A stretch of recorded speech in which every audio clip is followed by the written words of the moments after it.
Good morning. అందరూ బాగున్నారా? బాగా చదువుకుంటారు కదా? మద్రాసాను 7 సంవత్సరాల నుంచి జకరియా గారు విద్యార్థులకు శిక్షణ తరగతులు ఇవ్వడం జరుగుతుంది. చాలా రోజుల నుంచి కూడా నాకు వాట్సాప్లో పంపిస్తుంటారు. షేక్ ఫాతిమా గారిది 191వ జయంతి ఈరోజు పుట్టినరోజు జరుపుకుంటున్నాము. ఈరోజు ఘనంగా ఈ మద్రాసాలో జకరియా సార్ బాయ్ గారు పిలిచి మమ్మల్ని ఈ విధంగా మేము మీకు మా వంతు మాటలు చెప్పడానికి వచ్చినందుకు మాకు చాలా సంతోషకరంగా ఉంది. చిన్నప్పటి నుంచి మీకు ఇలాంటి క్లాసులు చెప్పడం చాలా సంతోషకరం. ఎందుకంటే చిన్నతనం నుంచే ఓర్పు, సహనము, అదేవిధంగా ఏ విధంగా ఉండాలా, తల్లిదండ్రులతో ఏ విధంగా మెలగాల, సోదరులతో ఏ విధంగా మెలగాల, మనం ఏ విధంగా చదువుకోవాలా, మనం ముందుకు ఏ విధంగా వెళ్ళాలా అనేది ఈ శిక్షణ తరగతులలో మీకు చెప్తుంటారు. ఈరోజు ముఖ్యంగా భారతదేశంలోనే మొట్టమొదటి ఉపాధ్యాయురాలు సావిత్రిబాయి పూలే గారు. అందులో ముస్లింలకు సంబంధించి భారతదేశంలో మొట్టమొదటి ఉపాధ్యాయురాలు షేక్ ఫాతిమా.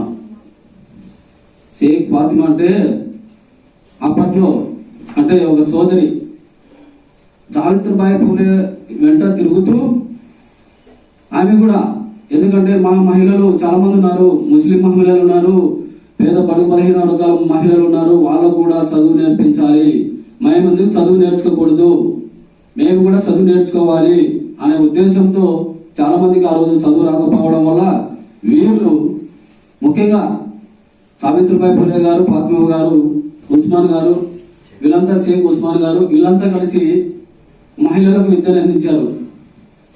వీళ్ళను ఆ కాలంలో మహిళలు చదువుకోకూడదు, అగ్రవర్ణాలు అప్పట్లో మహిళలు చదువుకోకూడదు, మీరు మహిళలు చదువుకుంటే మీరు పాపంలో పడతారు, మీరు చనిపోతారు, రకరకాలుగా ఇబ్బందులు పెడుతున్నారు.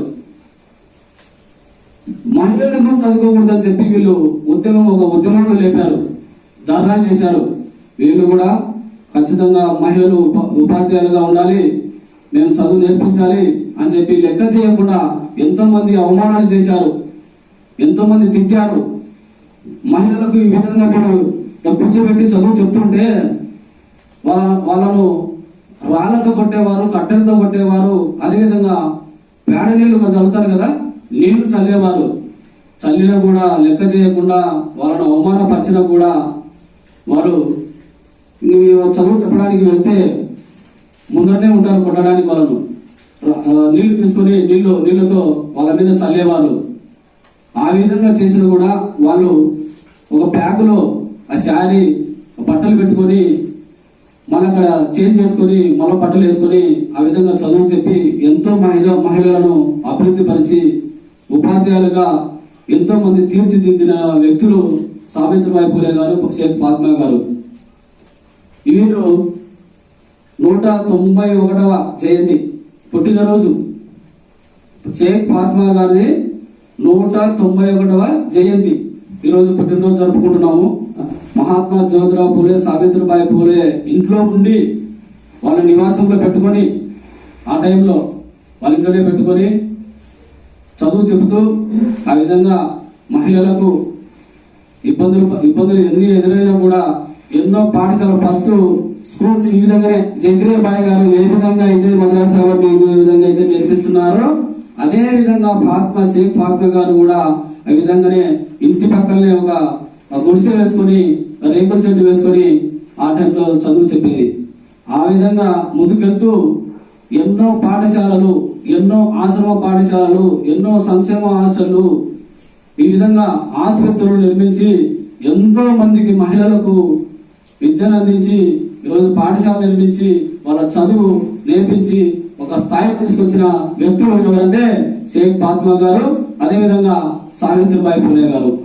వాళ్ళ వల్లనే ఈరోజు మనం చదువుకుంటున్నాం, వాళ్ళ వల్లనే మనం ఈరోజు ఇంజనీర్లు అవుతున్నాం, వాళ్ళ వల్లనే మనం డాక్టర్లు అవుతున్నాం, వాళ్ళ వల్లనే కండక్టర్లు అవుతున్నారు, వాళ్ళ వల్లనే కలెక్టర్లు, ఎస్పీలు, ఐఎస్పీలు, ఐఏఎస్లు ఎంతో మంది ఈరోజు మహిళలు ఒక్క స్థాయిలో ఉండి ఈరోజు ఉద్యోగాలు సంపాదిస్తున్నారంటే కారణం సావిత్రిబాయి పులే గారు, అదేవిధంగా షేక్ ఫాతిమా గారు.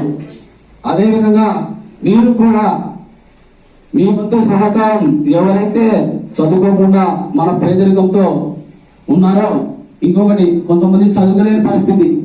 ఒకసారి నాకు తెలిసినంత వరకు మన జగ్గయ్య గారు ఒక సంవత్సరానికి దాదాపు పేద పిల్లలకు ఉచితంగా సంవత్సరానికి ఒక 10-15 మందికి ఉచితంగా ఇక్కడ విద్యను అందిస్తున్నారు. చాలా గ్రేట్ కదా, ఒకసారి చెప్పండి కదా. పేద పిల్లలకు 10 మంది కానీ 15 మంది కానీ పేద పిల్లలకు ఉచితంగా విద్యను అందిస్తున్నారు. ఇలానే మన తల్లిదండ్రులు కూడా చాలా పేదరికంతో చిన్న చిన్న వ్యాపారాలు చేసుకుంటూ బండ్లు తప్పుకుంటూ చిన్న వ్యాపారం చేస్తున్నారు కదా. కొంతమంది దోశలు వేస్తున్నారు, మీకు తెలుసు. మన తల్లిదండ్రులు కష్టపడుతున్నారు మన కోసమే. ఎవరి కోసం? మన కోసమే. కొంతమంది అరటిపండ్లు అమ్ముతున్నారు అక్కడ, పండ్లు. కొంతమంది చిరు వ్యాపారులు సైకిల్ తొక్కుకొని బట్టల వ్యాపారం చేస్తున్నారు. ఎంతో మంది ఈరోజు ముస్లిం మహిళలు, అంటే ముస్లింలలో కూడా చాలా మంది పేదవాళ్ళు ఉన్నారు, ధనికులైతే లేరు. వాళ్ళలో కూడా చాలా మంది పేదరికంతో ఉన్నారు. అందుకే మనం అందరం కూడా మేల్కొని ఈ సమస్యల గురించి తెలుసుకొని, ఇప్పుడు మనం చదువుతో పాటు సమాజంలో ఏం జరుగుతున్నాయి, కొన్ని ఉన్నాయి. ప్రేమలు ఉన్నాయి. నేను ప్రేమిస్తా అంటాడు, నువ్వు ప్రేమించలేదని చంపడం. కత్తి తీసుకొని, మన అయితే కత్తి తీసుకున్నాను, ప్రేమిస్తావా ప్రేమించావా అని చెప్పి కత్తి తీసుకుని నడి రోడ్డు మీద గుర్తుకొచ్చాడు. అందరూ చూసుకున్నాం మధ్యాహ్నం పూట. అలాంటి ఎన్నో సంఘటనలు ఉన్నాయి ఈ దేశంలో, ఈ రాష్ట్రంలో. అందుకే మనం కూడా సెల్లులు చూస్తున్నారు. మీరు అంతా సెల్లులు ఉండవు. కొంతమంది, చాలా మంది పిల్లలు సెల్లుకు అలవాటు ఉంటారు. కొంతమంది పబ్జీలు ఆడడం, ఈ పబ్జీలు అన్ని గేమ్స్ ఆడుతుంటారు. అవి కొంతమంది మెంటల్ ఎక్కి కొంతమంది చనిపోయిన వాళ్ళలు ఉన్నాయి. పిల్లలు సెల్లుకు దూరంగా ఉండాలా. చూడొచ్చు, ఎంతవరకు చూడాలా అంతవరకే. దాంట్లో అన్నీ వస్తాయి, ఇబ్బందిలే అట్లా ఉంటాయి. కాబట్టి ఈ సెల్లు కూడా అడాక్ట్ కాకుండా ఈ ప్రేమను ఇలాంటివి ఉన్నాయి. అవి కూడా, ఎందుకంటే చిన్నపిల్లలు మీకు తెలియదు కాబట్టి చెప్తున్నాను. ఎందుకంటే సమాజంలో జరుగుతున్నాయి కాబట్టి, ఇలాంటివి సిచ్యువేషన్లు జరుగుతున్నాయి కాబట్టి తెలుసుకోవాలని కూడా చెప్తున్నా.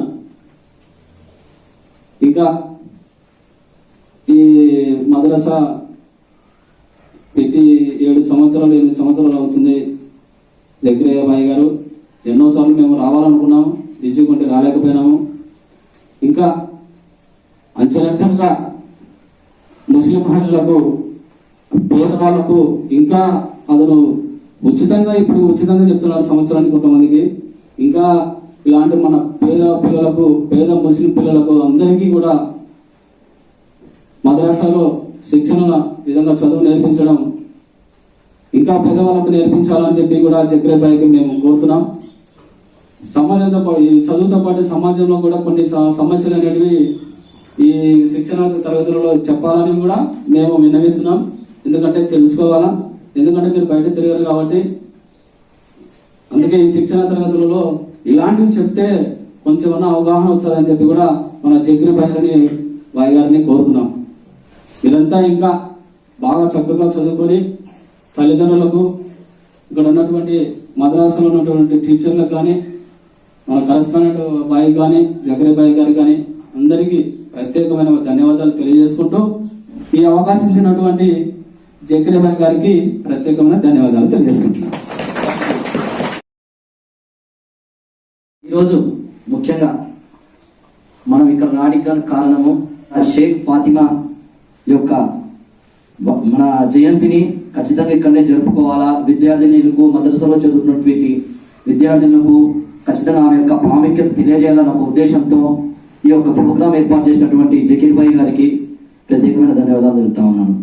ముఖ్యంగా ఈరోజు చాలా మందికి ఇక్కడ ఉన్నటువంటి ఇప్పుడు తెలుసుకుంటూ ఉండొచ్చు, బహుశా గతంలో తెలియకపోవచ్చు షేక్ ఫాతిమా ఎవరు. చాలా మందికి ఇప్పుడు తెలుసా, లేకపోతే గతం నుంచి తెలుసా షేక్ ఫాతిమా గారు? మీకు తెలియదు. ఎందుకంటే ఈరోజు మన ముస్లిం మహిళలు చాలా మంది బయటకు వచ్చి చదువుకుంటున్న కారణం షేక్ ఫాతిమా లాంటి వాళ్ళు పెద్దవాళ్ళ ఆశీర్వాదాలు.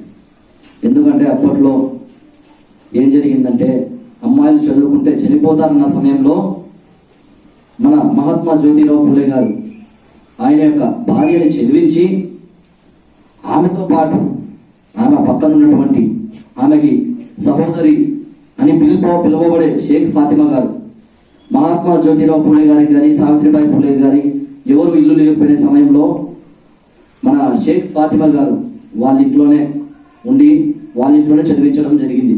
కానీ అక్కడ ఉన్నటువంటి స్థానిక ప్రజలు అంటే అప్పట్లో బ్రాహ్మణిజం పూర్తి స్థాయి ఉండేది. అమ్మాయిలు చదువుకుంటే చనిపోతారు, హస్బెండ్స్ చనిపోతారంట. ఇది ఎక్కడ ఆచారం మాకైతే ఇప్పుడు తెలియదండి. ఎందుకంటే అమ్మాయిలు చదువుకోవాలా, అమ్మాయిలందరూ బాగుపడాలా. ఎందుకంటే ఈరోజు రాష్ట్ర వ్యాప్తంగా చూసుకున్నా, దేశవ్యాప్తంగా చూసుకున్నా కానీ పక్క దేశాలలో ఉన్నటువంటి అన్ని దేశాలలో అమ్మాయిలు యొక్క వారి యొక్క హక్కులు కానీ అన్ని కానీ తెలుసుకోవడం జరుగుతుంది. కానీ ఈరోజు మన చూసుకున్నట్టే మన భారతదేశంలో కూడా ఇంకా చాలా బాధాకర విషయం ఏమంటే ఈరోజు కూడా మన ముస్లిం కుటుంబాలలో చాలా మంది అమ్మాయిలు చదివించకపోవడం నాకు చాలా బాధ కలిగించే విషయం. ఎందుకంటే ఈరోజు ముస్లిమ్స్ కుటుంబాల్లో చాలా వరకు ఎక్కడ చూసినా ఏదో ఒక వ్యాపారం చేసుకునేటువంటి వ్యక్తులే. కానీ మన చిన్న తోపుడు బండి మీదనో మన ఏదైనా మసీద్లో ఇక్కడ చౌక్లలో కానీ ఏదో ఒక చిన్న వ్యాపారం వర్క్ అనేది చూస్తుంటారు. కానీ బట్ ఈరోజు వాళ్ళ కుటుంబాలను పోషించడం చాలా అధ్వానం ఉండేది. అటువంటి సమయంలో మగపిల్లలను చదివించడమే ఎక్కువ అనుకుంటున్నారు. మగపిల్లలను కూడా మొన్నటి దాకా కొన్ని సంవత్సరాల కిందటి వరకు కానీ చదివించకపోవడం జరుగుతుంది. అదే నీకు 10 ఏళ్ళు వచ్చినాయి, నువ్వు ఏదో ఒక వ్యాపారం చేసుకోబోతుండే, ఏదో ఒక టీ స్టాల్లో పని చేయకో, లేదంటే ఏదో ఒక దోపు బండి మీద మిరపకాయలు ఉల్లిగడ్డలు అమ్ముకుంటుండే తల్లిదండ్రులు. అంటే ఆ యొక్క కుటుంబం యొక్క ఆర్థిక పరిస్థితి అట్లా ఉండేది. అందులో మన ముస్లిమ్స్ కుటుంబాల్లో చాలా వరకు మోటివేషన్ లేదు. మనం తెలుసుకోవాలంటే మన కుటుంబాలలో ఈరోజు ఏం జరుగుతుంది, మనకు దీంతో పాటు దునియాలో ఏం జరుగుతుందో తెలియాలా. ఈరోజు షేక్ ఫాతిమా గారు లాంటి పెద్దవాళ్ళు మొట్టమొదటి ముస్లిం మహిళా ఉపాధ్యాయురాలు. నాకు చాలా గర్వం ఉంది ఈరోజు చెప్పుకోవడం వాళ్ళ గురించి. నాలాంటి వాళ్ళు ఎంతో ఆమె గురించి చెప్పుకోవడం ఎంతో గర్వం ఉంటుంది. ఎందుకంటే ఇప్పట్లో కూడా ఈ రోజు కానీ చదివించడం చాలా మంది అమ్మాయిలు చదవడం లేదు. అప్పట్లో 1830-50లో ఆమె చదువుకుందంటే మిషనరీ స్కూళ్ళలో చదువుకుని సావిత్రిబాయి పూలే గారి బడి వెళ్ళి విశ్వవిద్యాలయాలు కానీ పాఠశాలలు కానీ ఏర్పాటు చేసినారంటే ఎంత గర్వకారం మన ముస్లిం సమాజానికి. అటువంటి షేక్ ఫాతిమా గారికి సంబంధించినటువంటి వర్ధంతులు కానీ జయంతులు కానీ ప్రభుత్వమే చేయాలి. ఎందుకంటే మనకు స్వతంత్రం రాక పూర్వం నుంచి 18th సెంచరీ 19th సెంచరీలో అప్పట్లో ఎన్నో వివక్షలు, ఎన్నో అవమానాలు, ఎన్నో అసమానతలు. ఎందుకంటే మీరు కనుక చదువుకుంటే వాళ్ళ యొక్క హస్బెండ్స్ చనిపోతారంటారు. ఈ విధంగా జరుగుతున్న అప్పట్లో ఆ సమయంలో సావిత్రిబాయి పూలే గారు రావడం, ఆమె తోడుగా అక్క నేను నీకు తోడుండా, నేను ఎంబడి నడుస్తా, నా కుటుంబాలలో కూడా మా మైనారిటీ వర్గాలలో కూడా ఎంతో మంది అమ్మాయిలు చదువు అవసరం. ఈరోజు మా కుటుంబాలలో కూడా ఇదే పరిస్థితి ఉంది. పేద బడుగు బలహీన వర్గాలైతేమి, ఎస్సీ ఎస్టీ బీసీ మైనారిటీలు అయితేమి వాళ్ళందరికీ విద్య చెప్పాలా, ఆడపిల్లలు ఎదగాల, మైనారిటీలు రావాలా, ఎస్సీలు రావాలా, ఎస్టీలు రావాలా, బీసీలు రావాలా, మైనారిటీలు రావాలా. ఆమె స్థాపించిన స్కూళ్ళలో 70% దళితులు ఉండేవాళ్ళు. ఎందుకంటే ఆమెకు తెలుసు ఈ యొక్క జరుగుతున్న అసమానతలో వీళ్ళందరూ మనకు రావాలా, వీళ్ళు ఎదగాల, వీళ్ళు ఎదిగితేనే మనకు తెలిసి మనంగా ఎదుగుతాం, చట్టసభలో రిజర్వేషన్స్ కావాలా. ఆమె పోరాటాలు అప్పట్లోనే ఉద్యమించినారంటే ఒక ముస్లిం మహిళ. అందులో ముస్లిమ్స్ అంటే మామూలుగా మనం చూసేవాళ్ళం. ఇప్పుడున్న ప్రస్తుత సమాజంలో దీంతో పాటు దునియాలో ఏ విధంగా జరుగుతుంది, మనకు ఉర్దూ అరబిక్ లాంటితో పాటు సామాజికంగా ఉన్నటువంటి అంశాలపై కూడా మనకి ఎంతైనా తెలుసుకోవాల్సిన అవసరం ఉంది. డిగ్రీ అయితేమి, ఇంటర్ అయితేమి, దీంతో పాటు దునియాలో జరుగుతున్నది తెలుసుకోవాలి. మనము ఖురాన్ చదువుతున్నాము, దాని యొక్క ప్రాముఖ్యత, ముహమ్మద్ సల్లల్లాహు అలైహి వసల్లం వాళ్ళ యొక్క ప్రాముఖ్యత, దీని యొక్క ప్రాముఖ్యత, హదీస్ యొక్క ప్రాముఖ్యత, దాంతో పాటు ఈరోజు మన కుటుంబాలుగా తెలుసుకున్నట్లయితే ప్రాథమిక విద్య అనేది ప్రతి బాలికకు అవసరం అని నాకు తెలుసు. నాకు తెలిసినటువంటి మైనారిటీ కుటుంబాలలో కూడా నా మిత్రులలో కానీ చాలా మంది పేదవాళ్ళు ఉన్నారు. నేను రామచంద్రన్ సార్ దగ్గర తీసుకొని పోయి, అన్నా ఈ పాప నిజంగా పేదరాలన్నా, ఈమెకు మన విచిత్ర పాపకు చదువుకోవాలని ఉంది కానీ వారి యొక్క కుటుంబ ఆర్థిక పరిస్థితులు బాగాలేదని చెప్పి చాలా మందిని తీసుకుని పోతే అన్ననే ఆ యొక్క కాలేజీలో మాట్లాడి, మైనారిటీ అమ్మాయికి ఎటువంటి ఫాదర్ లేడు, వాళ్ళ అమ్మాయి కష్టపడి పని చేసుకుంటుంది, ఆమె ఖచ్చితంగా ఫ్రీ సీట్ ఇవ్వాలని చెప్పి అప్పట్లో అన్న ఎంతో మందికి అప్పటి నుంచి ఇప్పటిదాకా మన మైనారిటీలో కూడా చాలా వరకు సాయం చేసినాడు. ఈ విషయం చెప్పడానికి నేను చాలా గర్వంగా ఫీల్ అవుతున్నా. ఈ యొక్క కేంద్ర ప్రభుత్వం ఉన్నటువంటి కేంద్ర ప్రభుత్వం లాస్ట్కు మతాలను కులాలను విడగొట్టి దాని ప్రకారం రాజ్యం ఎలా చూస్తున్నారు. ఇట్లాంటి సామూహిక శక్తులను మనము చీన పొడుగుతో తీసేయాలంటే, వాళ్ళకు పుక్కటి వేలతో పెగిలేయాలంటే మనం ఖచ్చితంగా పార్లమెంట్లో ఉండాలా, శాసనసభలో ఉండాలా, రాజకీయం కూడా ఎదగాల. ఈరోజు చాలా మంది ఎదుగుతున్నారు కానీ వాళ్ళ యొక్క స్వార్థాలు చూసుకుంటున్నారు. బట్ ముస్లిమ్స్ యొక్క అసలు బాధ్యతలు విస్మరించినారు. సచార్ కమిటీ 2009లో ఒక కమిటీ ఏర్పాటు చేసింది కేంద్ర ప్రభుత్వం, కాంగ్రెస్ పార్టీ ఉన్న సమయంలో. ముస్లిం యొక్క స్థితిగతులు తెలుసుకోండి, ముస్లింస్ ఏ విధంగా ఉన్నారు, ముస్లిం యొక్క ఆదాయ వ్యవహారాలు ఏంటి అనేది ఒక కమిటీ ఏర్పాటు చేస్తే ఆ కమిటీకి సచార్ అనే పెద్ద ఆయన ఐఏఎస్ ఈ కమిటీ లీడ్ చేస్తున్నారు. ఆ కమిటీ యొక్క రిపోర్ట్ తీసుకుని భారతదేశం మొత్తం తిరిగి ముస్లిం వాళ్ళు ఏం చేస్తున్నారు, వాళ్ళ యొక్క స్థితిగతులు ఏంటి ఒక రిపోర్ట్ తయారు చేసింది. అప్పుడు తీసుకుని పోయి 2009లో తీసుకుని పోయి, అయ్యా ప్రధాని గారు, ముస్లింస్ నిజంగా చాలా మంది వెనకలబడి ఉన్నారు. ఈ రోజు కూడా వాళ్ళ యొక్క ఉన్నటువంటి కుటుంబంలో పిల్లలను ఆడపిల్లలను చదివించే పరిస్థితి లేదు. 100 రూపాయలు కూలీ ఇస్తేనే ఆ యొక్క కూలీతో కుటుంబం గడిపించుకునే శక్తి ఉంది వీళ్ళకి అని చెప్పి ఈ రిజర్వేషన్స్ లలో ఖచ్చితంగా వాళ్ళకు 8% రిజర్వేషన్స్ ఇవ్వాలని చెప్పి సచార్ కమిటీ ఇచ్చింది రిపోర్ట్. ఆ యొక్క సచార్ కమిటీ రిపోర్ట్ ను ఈరోజు కేంద్రంలో ముస్లిం వ్యక్తులు లేరు కాబట్టి వారు ఈరోజు తెలియజేయడం, ఉన్న వ్యక్తులు ప్రతిపక్షంలో ఉన్న వ్యక్తులు తెలియజేస్తున్నారు. దీన్ని బీజేపీ వాళ్ళు కానీ ఏం చేస్తున్నారు, ఇంప్లిమెంట్ చేయడం లేదు. 8% రిజర్వేషన్ అంటే, ఇప్పుడు రిజర్వేషన్ అంటే మనకేం వస్తుందన్నా అని అడగచ్చు, కొంత చాలా మందికి తెలియదు. బట్ రిజర్వేషన్స్ అంటే ఒక 100 ఉద్యోగాలు వచ్చినాయంటే ఆ 100 ఉద్యోగాల్లో కొంతమందికి ఎస్సీలకు ఇన్ని రిజర్వ్డ్, బీసీలకు ఇన్ని, మైనారిటీలకు ఇన్ని, ఎస్టీలకు ఇన్ని, మిగతాది ఓపెన్ కేటగిరీలో పెడతారు. ఒక 50 ఉద్యోగాలు రిజర్వేషన్స్ ఇచ్చేసి ఒక 50 ఉద్యోగాలు ఓపెన్ కేటగిరీ. ఆ ఓపెన్ కేటగిరీ పెట్టినప్పుడు ఓపెన్ కేటగిరీలో హై లెవెల్ ర్యాంకులు వచ్చినట్టు వాళ్ళు కొట్టుకుంటారు ర్యాంకులు. ఈ యొక్క రిజర్వేషన్స్ లో మన 8% రిజర్వేషన్ ఉందో దాంట్లో ఖచ్చితంగా ముస్లిం వాళ్ళకే ఇవ్వాలని ఒక నియమ నిబంధన ఉంటుంది. ఇటువంటి నియమ నిబంధనలు మన కేంద్ర రాష్ట్ర ప్రభుత్వాలు పట్టించుకోవాల్సిన అవసరం ఉంది. సచార్ కమిటీ ఇచ్చిన రిపోర్ట్ చూసుకుంటే, 2009 ఇచ్చిన రిపోర్ట్ చూసుకుంటే, ఆ యొక్క రిపోర్ట్ లో చెప్పినాడు ఆయన డైరెక్ట్ గా, సార్ వాళ్ళైతే పూర్తిగా ఆర్థికంగా వెనుకబడ్డారు, అన్ని దానిలో వెనుకబడ్డారు. కనీసం ఈరోజు గతంలో ఏ విధంగా గతంలో 18th సెంచరీలో దళితుల కన్నా వెనుకబడి ఉన్నారని చెప్పి ఈ యొక్క రిపోర్ట్ లో తెచ్చి చెప్పినారు. అది మన యొక్క ముస్లిం యొక్క స్థితిగతులు. ఇట్లాంటివి మనకు చాలా చూస్తూనే ఉన్నాం. ఎందుకంటే మన తల్లిదండ్రులు, మనం వచ్చినాం కాబట్టి తల్లిదండ్రులకు కూడా మనకు వాళ్ళకు చెప్పాలా, వాళ్ళకు ఒక బాధ్యతలు నిర్వహించాలా, వాళ్ళ యొక్క ఎయిమ్స్ మనం ఇప్పుడు వాళ్ళు చదువుకోలేకపోతే మనం చదివేస్తున్నారు. అటువంటి సమయంలో మా అమ్మ బయటకు వచ్చి పని చేసింది. అంటే ఎప్పుడు ఇంట్లోనే ఉండి ఉండి ఉండి ఇంట్లోనే మనం కట్టేస్తున్నారు. అప్పట్లో మా అమ్మ వాళ్ళ మా నాయన వాళ్ళు అమ్మ చూడు. ఆ టైంలో మా నాయన చనిపోతే మా కుటుంబానికి ఆర్థిక ఖర్చులు కూడా ఒక రూపాయి ఇవ్వడం లేదు. ఆ రోజు పని చేసుకొని తినాల. మా అమ్మ యొక్క బాధను చూడలేక, అమ్మ నేను పనికి వెళ్తా అమ్మా అని చెప్పి పనికి వెళ్ళేటప్పుడు, నేను పనికి వెళ్ళినా కూడా నాకు మనసంతా చదువు మీద ఉండేది. నాకు చదువుకోవాలని చెప్పి 7th క్లాస్ అయిపోతే 7th క్లాస్ నుంచి పని చేయడం పెట్టి, మెకానిక్ పని అయితేమి, వడ్రంగి పని అయితేమి, ఇంకా 2-3 రకాల పనులు ఆ రోజుల్లో ఏ పనులు అంటే గోండా పనికి అయితేమి అట్లాంటి పనులకు వెళ్ళేటోళ్ళం. పని చేసుకుంటూ చదువుకుంటుంది. డిస్టింక్షన్ లో స్కూల్లో ఫస్ట్ నేనే, డిస్టింక్షన్ లో ఫస్ట్ వచ్చిన జిల్లాలోనే, 7th క్లాస్ పబ్లిక్ అప్పట్లోనే. ఆ తర్వాత 10th కంప్లీట్ చేసినాను. 10th చదువు పని చేసుకుంటూ చదువుకుంటుంది. ఇంటర్ సమయంలో కాలేజ్ రావుస్ కాలేజ్ ఎదుర్కొంటుంది. అటెండెన్స్ అంటే మనం కాలేజీ సరిగ్గా పోతున్నాం కదా, ఎందుకంటే పని చేసుకోవాలా, కుటుంబాన్ని చూసుకోవాలా, అదేవిధంగా నా ఎడ్యుకేషన్ నేను చూసుకోవాలా. అటువంటి సమయంలో ఇంటర్ చదివే ప్రాంతంలో అప్పుడు కాలేజీలో నాకు తెలిసి ఎక్స్ట్రా ఫీజు అడిగినారు. అంత కట్టే స్తోమత నాకు లేదు. ఎక్స్ట్రా ఫీజు అయితే కట్టమంటే నాకు పని చేసుకోవాలా, 200-300 కూలి రావాలా, ఇంటికి గడిపించుకోవాలా. ఈరోజు మేము చేసుకోవాలి. బట్ ఇంకా మాకు ఎక్స్ట్రా ఫీజు కట్టలేదు సార్, మీరు ఇది పెట్టాలి, ఫైన్ కట్టాలని. లేదు సార్ నేను కట్టలేదు, మాకు అంత స్తోమత లేదంటే. నాతో పాటు ఆ రోజు చాలా మంది షిరివెల్ల మిత్రులు ఉన్నారు, ముస్లిమ్స్ మిత్రులు, ఇంకా ఎస్సీలు, ఎస్టీలు, బీసీలు ఉన్నారు. ఇట్లా సేమ్ అందరూ నా మాదిరి చదువుకుంటూ పని చేసుకుని చదువుకుంటూ లేదు. అది ఏంటంటే నాదొక్కటే ఇది ఒకటి పరిస్థితి అనుకున్నా, నాతో పాటు ఇంతమంది ఉన్నారే అనుకుంటే. అప్పట్లో ఆ రోజు ఏం జరిగింది చెప్పాలా, రామచంద్రుడు సారు నా ఊరికి పరిచయం, స్టూడెంట్ లీడర్. నేను చదువుకునేటప్పటి నుంచి సారు అప్పుడే 10 years ఎక్స్పీరియన్స్ నేను ఇంటర్ చదివేటప్పట్లో. రామచంద్రుడు సార్ కనిపించింది. సార్ నాది ఇది పరిస్థితి సార్, ఇది విషయం అని ఆయన తెలియజేసిన.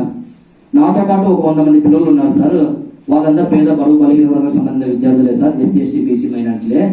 వాళ్ళందరూ నాతో పాటు డబ్బులు లేక సతమతం అవుతున్నారండి.